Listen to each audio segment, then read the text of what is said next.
Assalamualaikum warahmatullahi wabarakatuh. Selamat pagi semuanya. Bagaimana kabarnya hari ini? Saya harap kalian dalam keadaan sehat dan siap untuk mengikuti pembelajaran hari ini. Hari ini kita akan belajar menganalisis kalimat fakta dan opini dalam teks editorial. Apakah kalian masih ingat apa itu teks editorial? Ya, teks editorial adalah teks yang menyampaikan sebuah pendapat atau gagasan dari tim redaksi sebuah media massa tentang isu atau permasalahan yang sedang berkembang di masyarakat.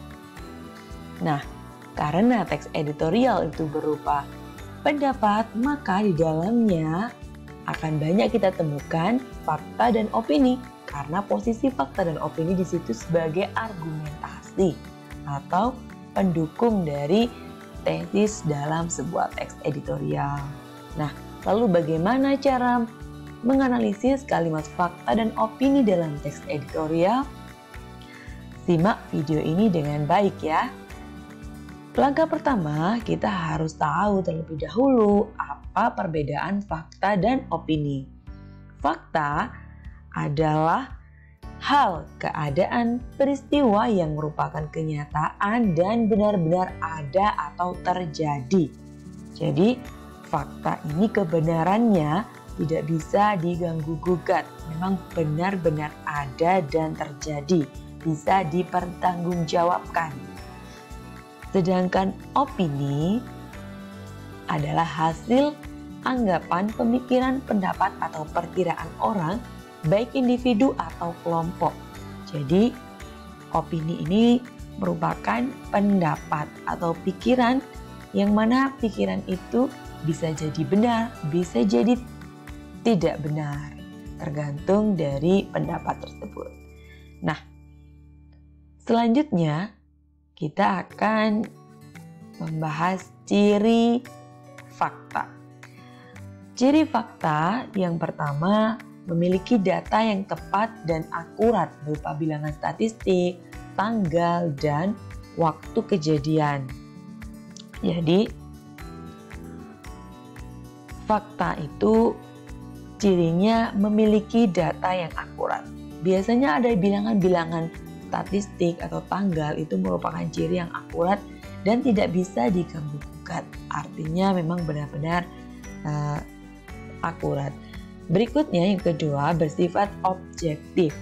Jadi fakta mengungkapkan kejadian apa adanya sesuai dengan kenyataan. Tidak ada unsur melibatkan perasaan di dalamnya. Jadi memang benar-benar yang sesuai kenyataan. Yang ketiga, benar-benar terjadi. Jadi fakta itu adalah benar-benar sudah terjadi, bukan merupakan prediksi atau masih perkiraan yang bersifat relatif atau spekulatif. Jadi benar-benar terjadi dan bisa dibuktikan kebenarannya. Yang keempat, kalimat fakta biasanya dapat menjawab pertanyaan dari 5W+1H, yaitu apa, siapa, kapan, di mana, mengapa, dan bagaimana. Jawaban dari pertanyaan itu biasanya berupa fakta. Saya beri contoh, pertanyaan apa? Apa yang terjadi? Misalnya, sebuah kecelakaan terjadi di depan sekolah. Apa yang terjadi? Sebuah kecelakaan. Siapa yang menjadi korban? Korbannya adalah siswa yang bersekolah di sekolah tersebut. Kapan terjadinya? Terjadinya pada pukul 7 pagi. Bagaimana kejadiannya? Kejadiannya berawal dari semua jawaban dari pertanyaan 5W+1H itu merupakan fakta. Nah, berikutnya kita masuk ke ciri opini. Opini yang pertama, cirinya mengandung pendapat pribadi atau orang lain. Karena merupakan pendapat pribadi, jadi cenderung tergantung dari pengalaman, wawasan, dan cara berpikir seseorang masing-masing, sehingga pendapat yang disampaikan pun akan berbeda-beda antara satu dengan yang lainnya. Ya, bisa jadi pendapat itu benar atau bisa jadi juga salah, yang namanya pendapat. Nah, pendapat pribadi atau orang lain itu bersifat subjektif. Ini masuk ke ciri yang kedua ya. Pendapat subjektif itu artinya memang pendapat tersebut dipengaruhi oleh cara pandang seseorang ya, yang ditandai dengan kata menurut saya, pendapat saya, seharusnya, sebaiknya, diperkirakan. Nah, ini contoh pendapat yang bersifat subjektif. Jadi kalau kalian menemukan kata-kata seperti ini, menurut saya, pendapat saya, dan seterusnya ini, maka pasti itu adalah ciri dari kalimat opini. Masuk ke ciri yang ketiga, yaitu memiliki kata-kata yang bersifat relatif, spekulatif, seperti paling, lebih, agak, sangat, tidak mungkin, bisa jadi, atau biasanya. Jadi kata-kata relatif. Relatif itu tergantung siapa yang berbicara. Misalnya, sangat tampan. Nah, itu sifatnya relatif karena tampan itu bisa jadi antara saya dengan kalian berbeda cara pandangnya. Jadi itu relatif ya, tidak bisa diukur. Spekulatif juga begitu, mengira-ngira. Biasanya, nah begitu. Jadi hanya berspekulatif. Ini ciri dari opini. Berikutnya kita masuk ke contoh kalimat fakta dan opini. Yang pertama, kejadiannya dini hari pukul 5 pagi. Ini contoh kalimat fakta, sudah jelas ya, ada waktu di sana. Yang kedua, saat seorang pemuda sedang mengendarai sepeda motor Suzuki FU125 dengan kecepatan maksimum 100 km per jam. Ini contoh kalimat fakta karena di sini sudah jelas merek motor yang dikendarai dengan kecepatannya pun sudah sangat jelas akurasinya, yaitu 100 km per jam. Yang ketiga, meskipun jalanan sangat licin karena diguyur hujan semalam suntuk, tapi pemuda itu tidak mengontrol laju motornya. Di sini kalimat opini karena ada yang saya beri tanda kuning, ini merupakan pendapat yang bersifat relatif ya. Sangat licin tuh gak bisa diukur, relatif licin itu seperti apa, gak bisa diukur. Tidak mengontrol ini masih berspekulatif, tidak mengontrol seperti apa, jadi ini pendapat ya. Yang keempat, kedua sepeda motor yang ditumpangi masing-masing pelajar SMP itu sama-sama bermerek Suzuki FU125. Ini contoh kalimat fakta, sudah jelas motor yang mereka tumpangi mereknya, jadi itu sangat jelas. Berikutnya yang kelima, salah satu dari mereka melaju dengan sangat kencang dari arah berlawanan sehingga tabrakan hebat tak terelakkan. Ini contoh kalimat opini ya, karena di sini ada kata sangat kencang. Sangat itu adalah relatif, spekulatif, tidak jelas seberapa kencangnya, ini nggak bisa diukur ya. Oke. Berikutnya yang kelima, kedua pelajar SMP itu suka ugal-ugalan di jalan.